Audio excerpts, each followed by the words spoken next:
Hello, everyone, and welcome to another episode of the Operations Room, a podcast for COOs. I am Brandon Mensinga, joined by my amazing co-host Bethany Ayers, who was just giving herself a couple slaps in the face to wake her up for this podcast recording. How are things going, Bethany? They're going mostly well, Brandon. I got my Zoe results back. What? Your Zoe results? Do tell. Yeah. So just as a bit of a recap for anybody who hasn't listened to the previous one, I decided to do Zoe, the customized diet thing. And it required all kinds of different tests to happen. My finger is still sore from the blood one, and I'm not sure if I'm ever going to get feeling back in my finger. Okay. Finger's been sliced and diced. Destroyed. But I got my results back on Saturday. And when you're filling in all of their paperwork, one of the things is you have to guess whether you think you are more or less reactive to sugar than average, and the same with fat. And so for sugar, I was like, yeah, I can handle sugar, no problem. I'll be less reactive than average. And it's like, oh no, I won't overthink it. I'll say I'm average because chances are average. I'm going to be right. And then for fat, I thought because everybody in my family has cardiovascular disease, it makes sense that I'm going to be more reactive or clear fat less. Totally wrong. So I am fine clearing fat. I can now eat as many avocados and nuts as I can possibly manage in a day, but I can't eat any sugar. You get a score out of 100, and 100 is somebody who can handle glucose no problem, and 0 is somebody who can't handle it at all. And my score was 14. Sorry, let me just get this straight. So basically, you can process fats like nobody's business, but when it comes to sugars, you're in the tank. Totally, yeah. And so I remember your story about wanting to injure people for a piece of bread. Right. Having started this on Saturday, getting my results on Saturday, and I'm like, oh my God, anything with any level of glucose or a bad carb is like, I'm never going to be able to eat again. I can really sympathize. There have definitely been moments of passing the croissants and just like, oh, I could eat them all of them. So the Zoe outcome or result is put you on a basically unsustainable pathway whereby you need to avoid sugars for the rest of your life. Including like parsnips and sweet potatoes. You have to be able to have fruits. Yeah. Raspberries. Raspberries are great. I can eat my body weight in raspberries. Lemons are apparently particularly bad. I have no idea. It's not like they seem very, there's other mixes to things. So Zoe says it's all supposed to be in moderation and there are no bad foods and now you can eat it all. But the perfectionist in me is like, no, I will not do that ever. And I now have to win every day. To your point, it's all in moderation. So you have to have a pathway that you feel somehow you can actually work with as opposed to not eating sugars for the rest of your life. I don't know. We'll see. But what I also realized in this whole process is that I've always been obsessed by food, but I eat food and I don't purge. I don't think I have an eating disorder. Let's hope not. Yes. All right. And other than in August, when I basically live in a bikini and then have some body image issues, 11 months out of the year, I'm pretty okay with my weight and body image. And so I was like, I don't think I have an eating disorder, but I think I have an abnormal obsession with food. And worked this through with my therapist and realized that I have some level of medical anxiety when it comes to food, which I didn't even know was a thing. And I didn't realize I was anxious. And I also just thought that I was like responsible. And this is what we should all think about food. I was really obsessed by it. So I read the Glucose Goddess book, and in it she mentions non-alcoholic fatty liver disease and how it's rising. And now you can see it in 10-year-olds. And so then every time my children eat a Haribo, I'm like, oh my God, they have fatty liver disease. Okay. So you have medical anxiety related to food, whereby if you do something like Zoe or you read a book that has some particular piece of information, it makes you kind of like obsess about it in some form. Yeah. So there's a combination. It's like, obviously we're all going to die, and I know that we're all going to die, but I have to try my absolute hardest to make sure that whatever kills me is not my fault. And not diet related in any form whatsoever. Exactly. You're going to be run over by a bus, Bethany. And that's okay, as long as I looked both ways and I tried my best to not get run over by the bus.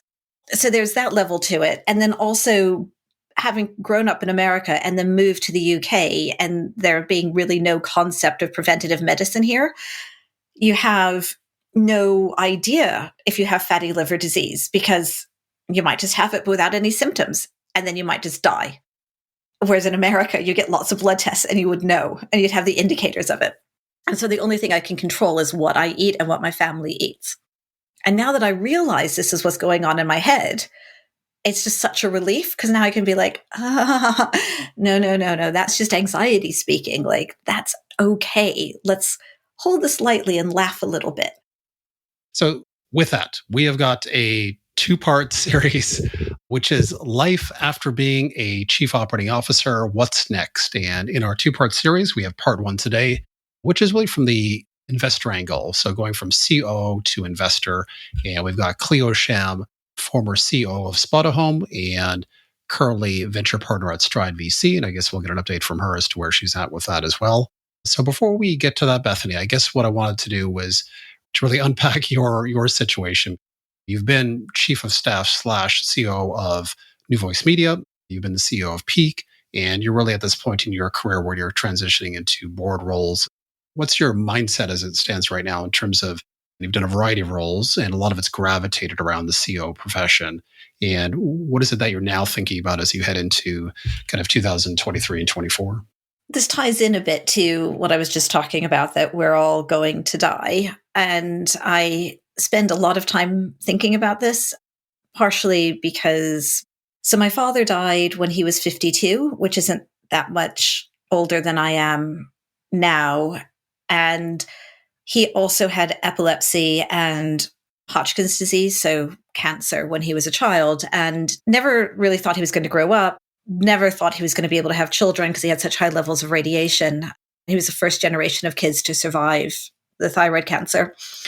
And so I was raised with this one parent who was like, life is short. We don't know what's going to happen. Fuck everyone else and do what you want. And then I was also raised on the other side of like, oh my God, emergencies, everything's a disaster. Everything is anxiety. And we have to be as good as we possibly can be. Otherwise, God is just going to smite us.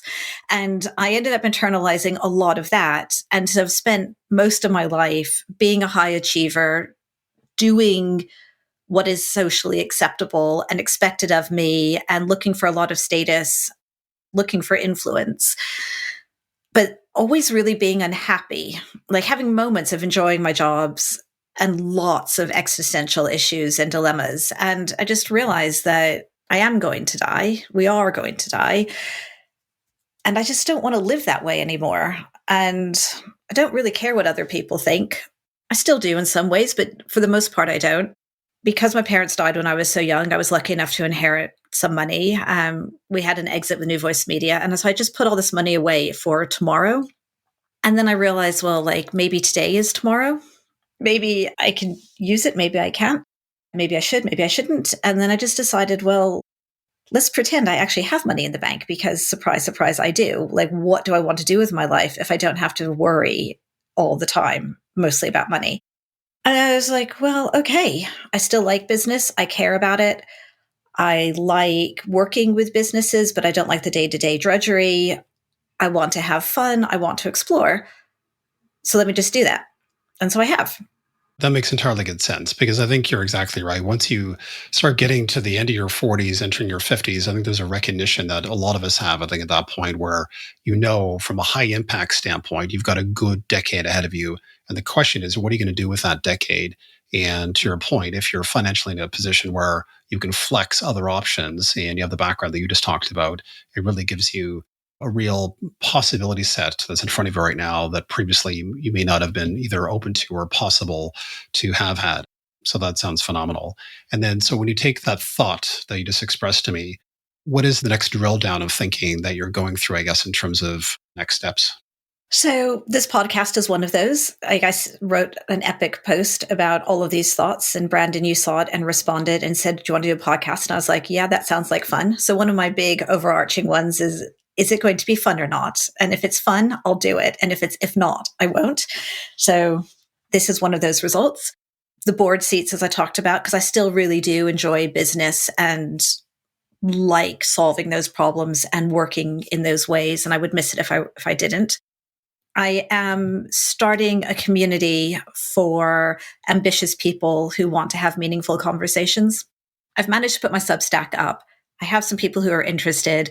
There was momentum. I went on holiday, lost all the momentum. So that's definitely one of the things that I have to do in the next couple of weeks, because I would like to create the community that I'm looking for myself, which are people who are like, okay, we're going to die. So how do we live?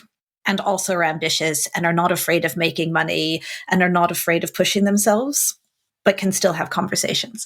So that's something else that I'm working on. Recently got really frustrated that the UK hasn't legalized, nor does it look like it's going to be legalizing cannabis anytime soon. Being an American, you being North American, like people are talking about it. Everybody in America is smoking or eating or drinking cannabis. And it's just like this big, scary thing in the UK that only like dirty people do. I think there's just a massive, massive stigma.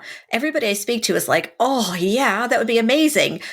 But nobody's willing to talk about it. So again, my community is around bringing to the surface things that people feel but are afraid to mention. And so I'd like to get, and so anybody who's listening who has contacts in the cannabis industry and would like me to get involved, please get in touch. In the meantime, I'm networking like crazy to figure out how to become involved. And then on a personal development front, I'm taking a most amazing writing course, and I'm in level 2 of 10. It kills me every week. I hate it with a passion every single time I have to write. And then I love the class itself. And so I keep going. And I'm also doing a pottery course. So I'm making pots. That is quite the spectrum, I would say. But that's great. I mean, some are pure play kind of creative endeavors, and obviously some are more business oriented, and some are more spiritual oriented, I suppose. So that's kind of a nice mix, it seems like.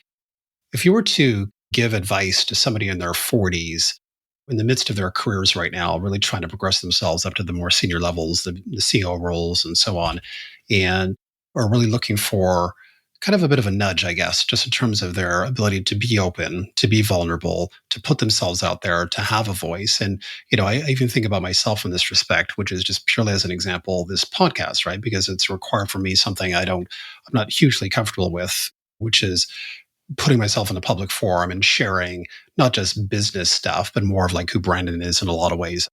Individuals in their 40s, as they're progressing their careers right now, is there anything that you would tell those types of individuals if you want to drive yourself towards happiness and unlocking yourself in different aspects, whether it's spiritual, business, or creative? What is it that you could say to that individual? Everything I'm going to say is going to sound so trite. So one is, we're all going to die, so make the best of being alive. And we all have a fear of being excluded and othered, and it totally makes sense. And we have a lot of shame because we're in a group, and if you're exiled, the lions are going to eat you. And so there's like a really physiological desire to fit in, and it's really scary to not fit in. And so what I've learned, and this is definitely a Brené Brown thing, is shame dies in the light. And so don't just go and indiscriminately share your shame and worries with everybody, because you don't know how they're going to react, but share it with the safe people and share little bits and realize that actually you get a lot of support. And then just work a little bit more and a little bit more, and you'll start to realize that it's not so scary to be yourself. And then you can start to be yourself and more of yourself in bigger environments. And when you're solid on who you are, it hurts less when somebody decides that you're not who they want you to be. So with that, why don't we switch over to our conversation with Cleo Sham? And thank you, Bethany, for sharing all that as well. I am delighted to welcome Cleo Sham to the operations room today. Hi, Cleo. Hey, Beth. Hey, Brendan. Cleo is an absolutely amazing person. I've had the honor of sitting on a board with her, and I think she is definitely part of my hypothesis that women in senior positions need to be outstanding where men can just be good. And Cleo is definitely an example of an outstanding senior woman. Cleo was originally, or not originally, but in terms of some of the amazing things she's done, she was general manager and then senior in operations at Uber for EMEA. And then she was COO at Spot a Home, a Series B startup, and then was most recently a partner at Stride, which is when I had the great pleasure of working with her. So, Cleo, we've never really had a chance to talk about, and something that I'd like to cover today is that transition from operator to investor.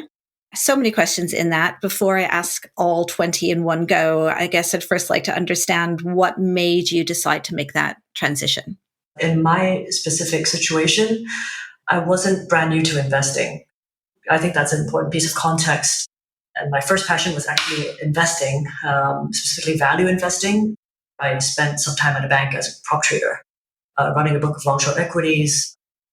I was drawn to investing because of the sea of opportunities that you're basically presented with, and their seemingly uncapped upside, and the buffet of sort of learning opportunities, right, that you have basically about any business you'd like to dig into and learn about. So that was kind of the genesis of my interest in investing. And then you learn and apply mental models on how to screen companies and how to size your bets. So I learned those early lessons at the prop desk, but then I realized as a person who liked tangible things and tangible businesses and who also liked working with teams, that stock investing was a little bit too academic. And so that's when I switched to scale-ups, and that's when I joined Uber. And so as a COO, which I think you and probably many of the audience here can relate to, is I love thinking through business drivers and together with the team, prioritizing where to place time and resources and make decisions backed by data. And then executing, seeing results come through. And that was very satisfying.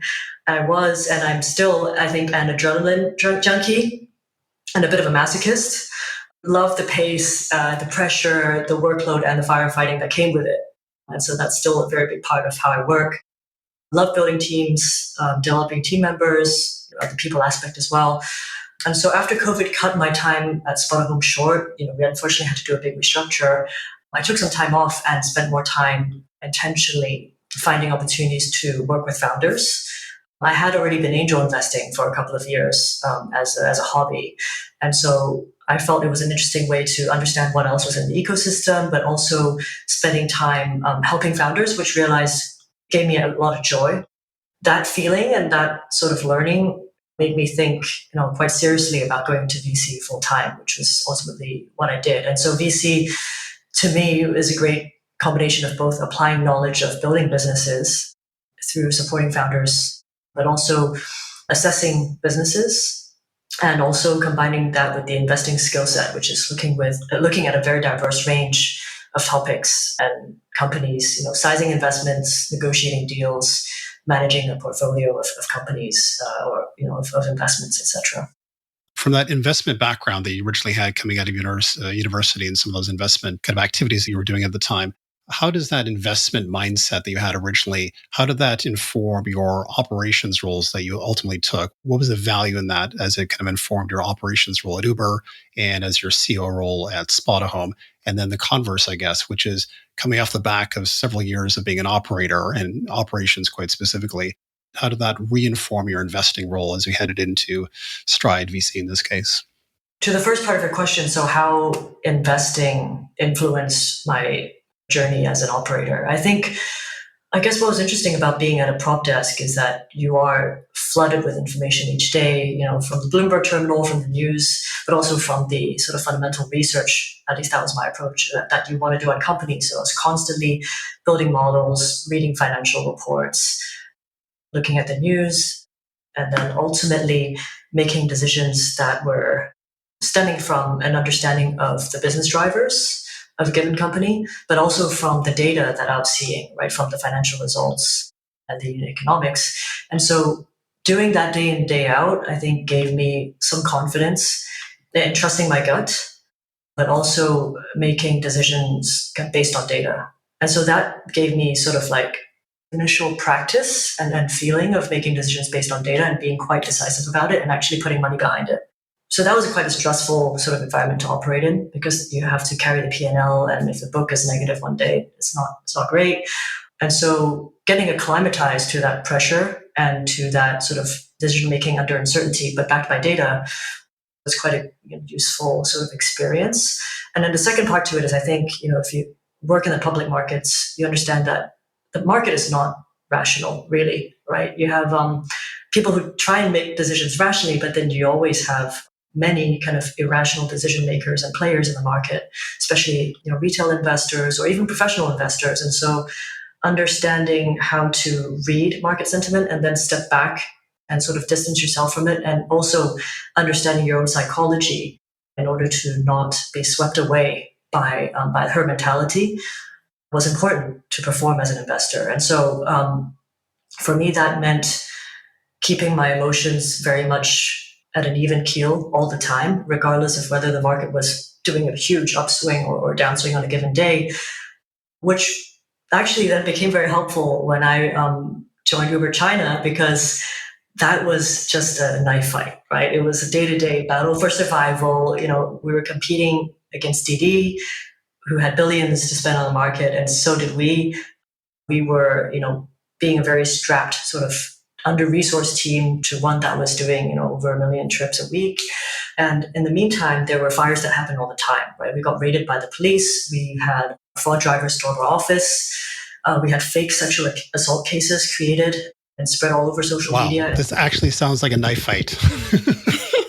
Right. It was literally, a knife fight. And all these situations created immense pressure and just fires, right, that we had to deal with week to week. And as a GM, I was the face of the business on the ground, dealing with these incidences week to week while trying to scale the business. And so what I learned, I guess, the regulating my own emotions, staying calm under pressure, making decisions based on data, and being quite decisive was actually very useful when it came to operating, at least in that high pressure environment. The flip side was that I had received some feedback from my team on being always a bit like impenetrable and almost like too even keeled and a bit too emotionless.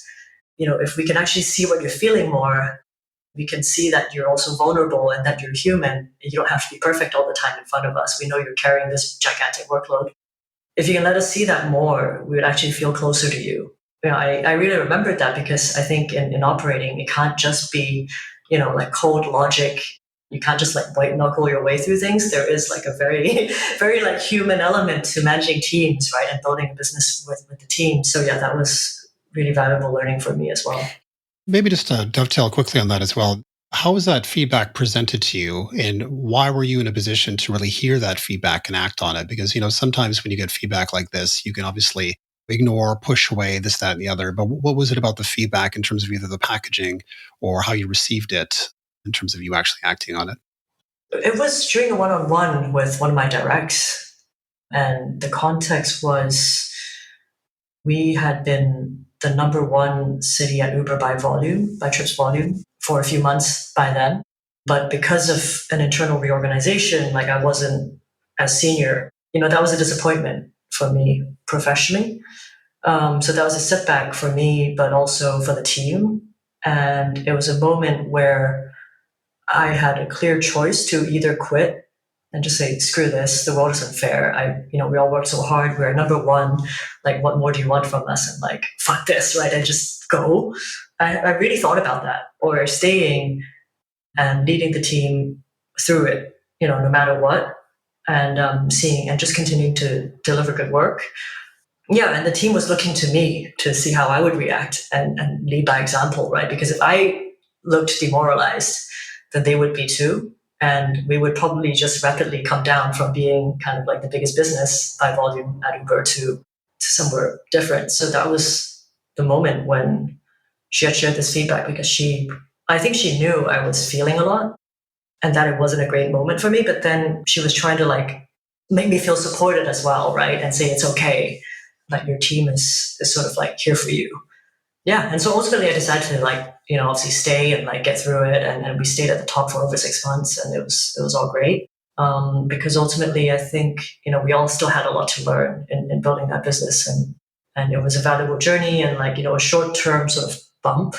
What I told the team at the time, I think I wrote an email, was it's like a tennis match where you lose a game or a set, but you still have the match ahead of you and you still got the tournament ahead of you. So It doesn't really matter in the grand scheme of things. Thank you for sharing that. Even just when you said she had your back, the team had your back, I just felt it for just a second. I started to just get slightly teary of it's just so touching when you're not alone. Because I think as a leader, you can often feel a lot of pressure.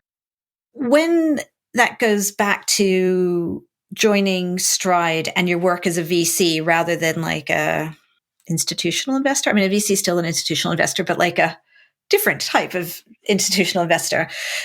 Can we talk about the people side? Because you have to sell.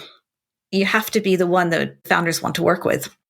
Yeah, exactly. And to Brandon's earlier question about what were the learnings from operations that then maybe informed my time as a VC or how I work as a VC. Yeah, the people element was definitely part of it. I think there are four main parts to the VC role, right? There's sourcing, selecting investments or filtering, winning, and supporting.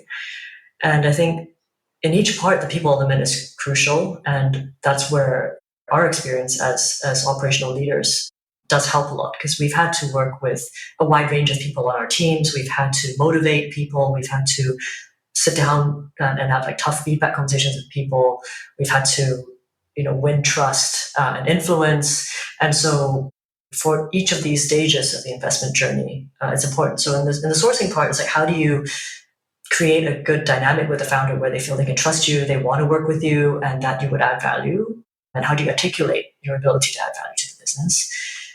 The selecting part is less so, but it's more about how you internally collaborate as an investment team and get the most out of your decision-making engine as an IC. On winning, again, it's back to founder dynamics and trust, but also, again, your ability to package and communicate why they should choose you over anyone else who has capital. And in the last stage in supporting, I think this was actually really important, where I was working closely with 10 portfolio companies at Stride. And out of the 10, the stages of companies varied from pre-seed, and most of them were seed and then Series A, Series B. The founder profiles were also very different. Some of them were successful serial entrepreneurs. Some of them were first-time entrepreneurs who felt less comfortable in terms of where they were in their journey and at times out of their depth. And so with each of them, you have to tailor your communication style and how you work with them and how you deliver tough messages or how you build a relationship with them in order to eventually lead them to make the best decisions for the business. Because for me, it's really not about who's right and wrong, but as an investor and a board member, you're also no longer in the managing sort of execution sort of part of the business. You're on the governance side. And I often think that's also a bit of a coaching / partnership side of the business. So there's sometimes a power dynamic between founders and investors where it's not always positive, sometimes hierarchical, sometimes there's an element of control. But I would never like to look at it that way, because I'm used to being kind of at the right hand of the founder, right? And working closely as part of the team. And so how do you then design your own communication style and ways of working with founders that are uniquely suited to you, right? So for me, that's all about building trust with each founder in a way that is best for them, but also best for the business. Because ultimately, it's not me making the decisions. It's about me helping them to get to the right decisions for the business. When you think about the joy that you had as the CEO of SpotahOme, those moments where you really felt gratified in the role itself, how does that compare and contrast versus StrideVC? My curiosity is, when it comes to being a VC, is it the same thing? Is it different? What is it for you? Yeah, it's definitely different. Most of it's different. I think the source of satisfaction. I think from the operating side, maybe similar to you, a lot of it's with making decisions with the team and then seeing the team deliver, or yourself delivering, right? Or just seeing results come through, or experiments that are run and risks that are taken and that actually pay off and you learn something from it. Or actually seeing your team members develop, right? You spend time, you invest in them, and you see them progress in their career, or you see them make improvements in how they work. And so there are many kind of areas where I felt a lot of satisfaction at SpotahOme, and areas where we made tangible improvements on the business. We improved the margins, we improved sort of the workflows, or how resources were deployed. We reorganized teams. So there's so many things that you can sort of point to and hold on to as things that you've, right, quite tangible results. with investing, I think you need to be quite intrinsically driven in that, like, there isn't really a team that you're sitting with day to day, because I think 90% of the time you spend is out there with founders or on boards, often on your own. And so the feelings of satisfaction are different. It's like, it's about, getting that constant stimulation from learning about new areas, new technologies, and meeting new people, which is actually one of the biggest joys of the job, for me at least, is like meeting really interesting founders who really care about a given cause or care about what they're building, meeting inspirational people, right, in the ecosystem, be it investors or founders, that you otherwise wouldn't meet if you were just heads down focusing on one company.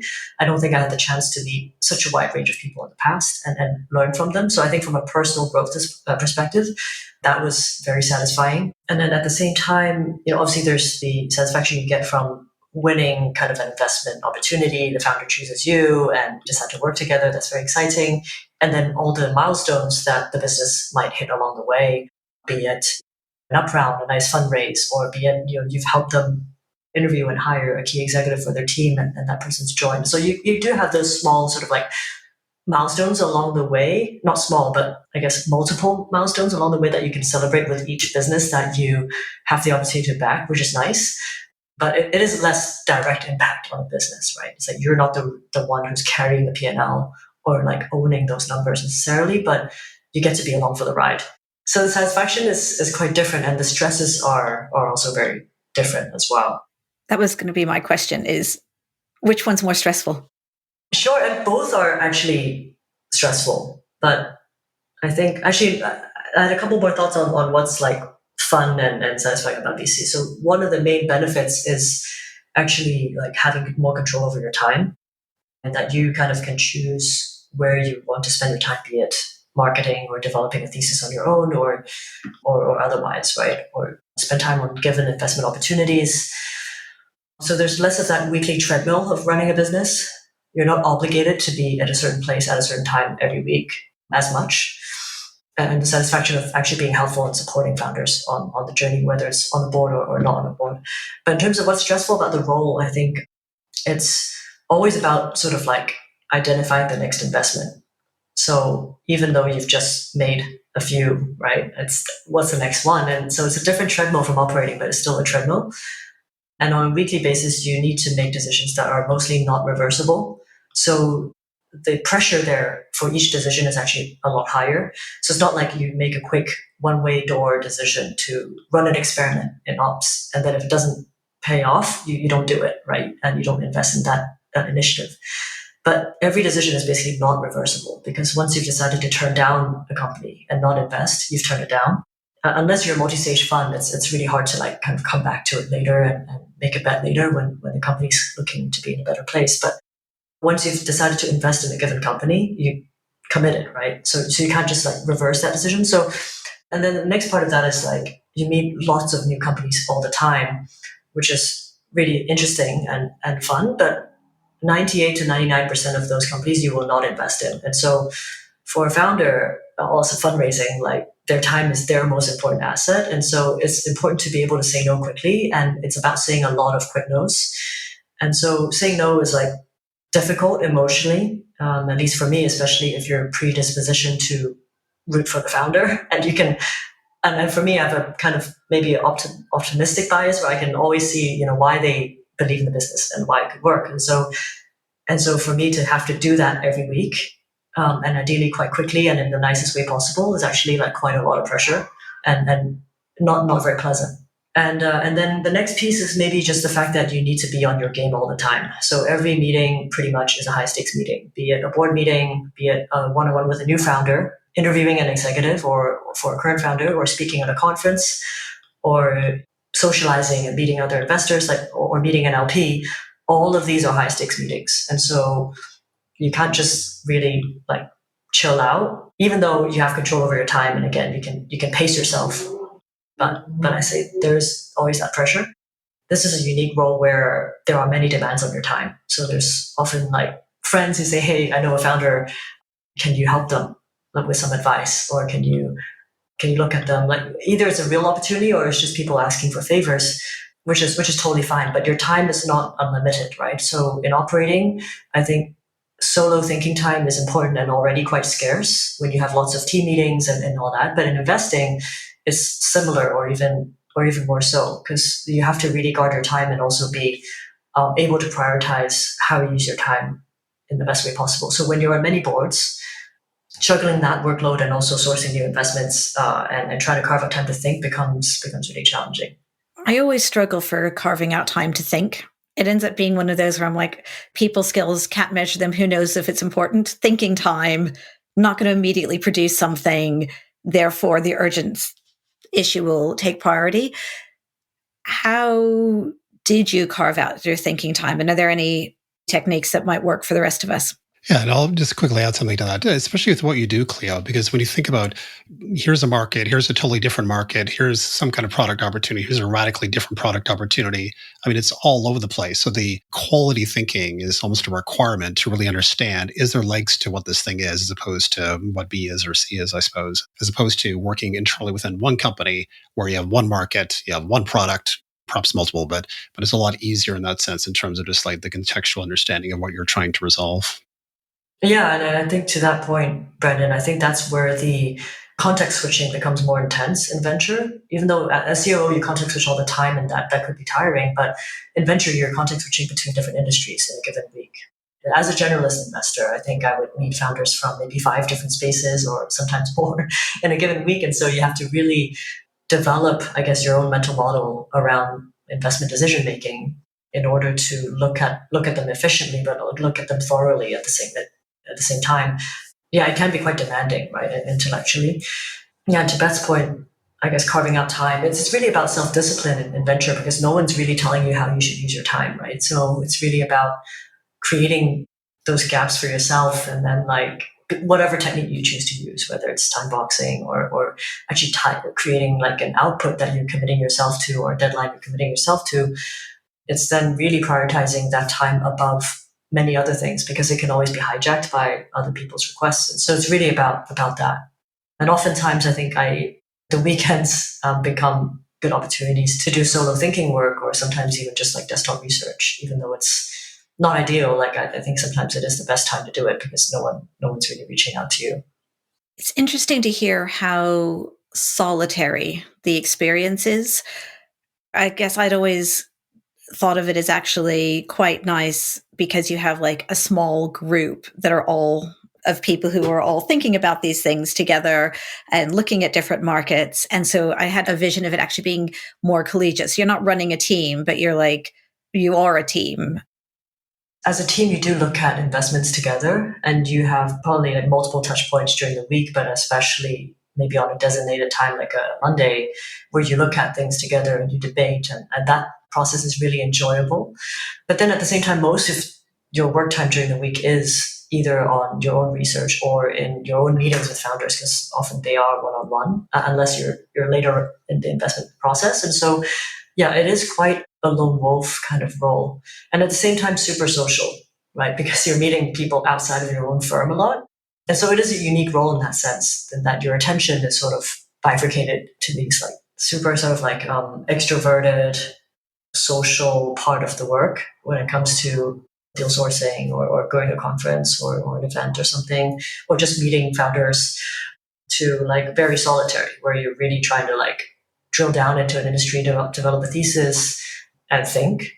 And so you really need to create time for both and be okay with both. Whereas in operating, I think we're often in the middle, where like you're always with a team in a meeting with somebody on the team or in the company, and you're looking at content. You're deep in the business, you understand the business, but at the same time, you're not actively producing as a COO, not as much as maybe an individual contributor would. So I feel like you're sort of always in the middle. Whereas in VC, I think it's more on the extremes. If Brandon wanted to become an investor, as an example, what should I do to make that happen, do you think? So if there's a random CEO out there that really wants to transition into being an investor, what is it that they should do to try to make that happen? There's a few things I would suggest doing. Right? Ideally, you've done some angel investing already, and you're able to articulate why you like it, or what your investment thesis could be, or at least the areas where you generally find interesting, or functions or horizontals where you can contribute and have an edge. And ideally, I think you've started to build a network of investors, founders, operators. Many people do this through being part of an operator syndicate, or just staying in touch with maybe alumni from their company who've become founders.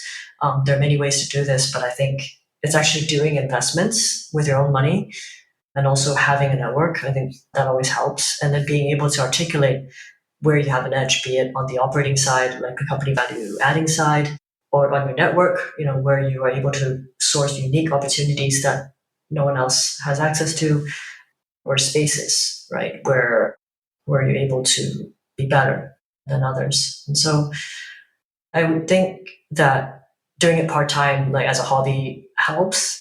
But finding a firm is really not like finding a job, in that it's more like finding a home and a family that you want to be with for the next 10 years. So I would, suggest like spending time on that as well, right? Just getting to know people in the ecosystem and not rushing into it, and just understanding what flavors of VC firms there are, because there are ones that could be pre-seed investment firms that are smaller and maybe write lots of checks and have a super diversified portfolio, and then a very hands-off approach. They're not on the board of a given business. Or there are others that may be more active, more hands-on, maybe run a more concentrated portfolio. And typically, they're lead investors and they want to be on the boards of companies. And so like that's a different type of firm. And so figuring out what better suits you, and also what stage you would ideally like to invest at is important. And what stage is basically like how much data do you need to be comfortable to get to conviction on a given investment? Are you okay with just two people at a deck at a conceptual level, or do you need to see numbers? And if you need to see numbers, like how much? Do you need cohort data? Do you need like multiple years of revenue, or are you okay with a new post-launch company? So thinking through some of those aspects, or maybe like talking to other investors about how they develop their thesis, I think would generally be helpful. And then I guess decide how comfortable you are with saying no. I think that might be one of my takeaways from today. You always think about the yeses, but thinking about the nos. Yeah, it's a core part of the role, really. And that's the majority of your interactions with founders that you may not invest in. I have about 400 more questions, but maybe I'll save it for our next time that we go out for lunch, because unfortunately we're rapidly running out of time. Just before we finish, what is the one thing you would like our listeners to take away from our conversation today? Assuming the audience are COOs who are considering a move to investing, I would spend time like reflecting on yourself, on where you get energy from, what kind of work in your day-to-day job, has given you energy versus taken energy away, and also where you're strong versus what you don't enjoy doing. Just be really clear on that, because I think that should help you kind of get to conviction on whether it's continuing to operate or go into investing, right? Assuming most people would want to optimize for work that gives them the most joy and that they're best at. Yeah, but I also would say making a switch or going into a different kind of work is not an irreversible decision either. And especially I think in the US or more mature venture markets, you have seen people switch back and forth, which is okay as well. But I think it's just important to go into each decision and thought process like informed, and kind of know why you're drawn to it and why you want to go after it. Thank you, Cleo, for joining us on the Operations Room. And if you like what you hear, please subscribe or leave us a comment, and we will see you next week.